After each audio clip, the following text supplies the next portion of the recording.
कोविड-19 के दौरान भारत सरकार ने मजदूरों के लिए विशेष आवास केंद्रों का निर्माण किया। इन केंद्रों में कार्य करने वाले कर्मचारियों की सुरक्षा के लिए तथा आवास में रहने वाले मजदूरों को विविध सेवा देते वक्त विशेष ध्यान रखने के लिए ये दिशा निर्देश बनाए गए हैं। पहला भाग, कोविड-19 के निश्चित संक्रमण उभरने से पहले। स्टाफ स्वयं सेवकों और आश्रय निवासियों के लिए पर्याप्त स्व खानपान सामग्री प्रदान करें और उसके अलावा मुख्य रूप से साबुन, अल्कोहल आधारित सैनिटाइजर और डिस्पोजेबल फेस मास्क भी प्रदान करें। अल्कोहल आधारित सैनिटाइजर्स पंजीकरण कक्ष में, खाने के स्थान पर और प्रवेश द्वार पर उपलब्ध कराए जाने चाहिए। आश्रम में आने वाले विजिटर्स के लिए विजिटिंग रूल्स को लागू करना चाहिए। सुनिश्चित करें कि बाथरूम और कपड़े धोने के कमरे में पर्याप्त साबुन और पानी है। सुनिश्चित करें कि बेडरूम में नवासी का बिस्तर एक दूसरे से 2 फीट की दूरी में हो। नींद की व्यवस्था एक दूसरे के सिर के विपरीत दिशा में की जानी चाहिए। बीमार व्यक्ति के लिए एक अच्छी तरह हवादार और विशाल कमरे में अलग कमरे की व्यवस्था की जानी चाहिए। गीले कचरे, सूखे कचरे और जैविक कचरे जैसे कि दस्ताने और मास्क के लिए अलग बैग रखना चाहिए।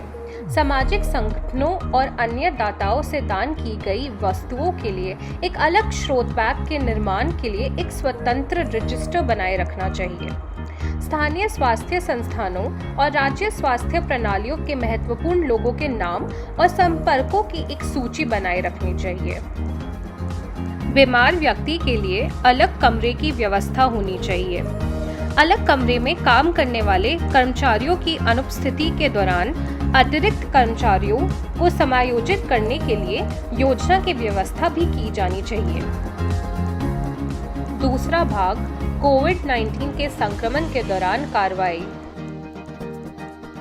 बीमार व्यक्ति को लोगों से अलग रखें, सभी को डिस्पोजेबल मास्क दें और सभी संस्थानों में स्वच्छता रखें। सांस की बीमारी वाले रोगियों को स्वास्थ्य संस्थान में तुरंत रिपोर्ट करें और उन्हें तुरंत अस्पताल लाएं। सुनिश्चित करें कि निवासियों को स्वास्थ्य सुविधाओं तक पहुंच प्राप्त हो। सार्वजनिक स्वास्थ्य विभाग के अधिकारियों से कोविड-19 के स्वास्थ्य के बारे में अपडेटेड जानकारी रखें। दैनिक उच्च जोखिम वाले व्यक्तियों, बुजुर्ग या बीमार की निगरानी करें और उन पर ध्यान दें। गंभीर लक्षणों की सूचना तुरंत स्वास्थ्य विभाग को दें।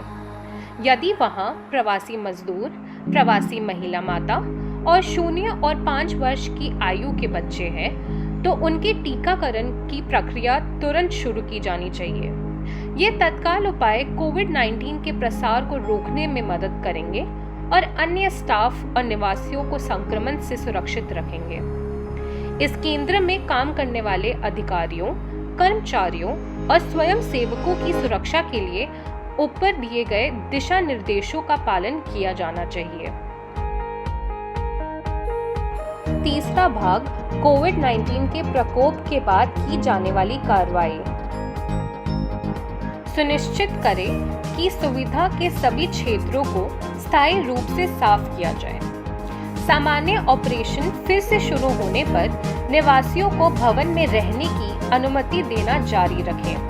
स्थानीय और राज्य के सार्वजनिक स्वास्थ्य द्वारा सुझाए गए रूगनों पर नजर रखें। आगे की जानकारी के लिए ministry of health and family welfare और सार्वजनिक स्वास्थ्य संसाधनों का पालन करना जारी रखें।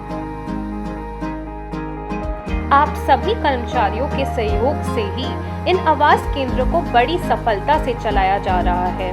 आपकी कड़ी मेहनत और सहयोग पर प्रशासन को गर्व है।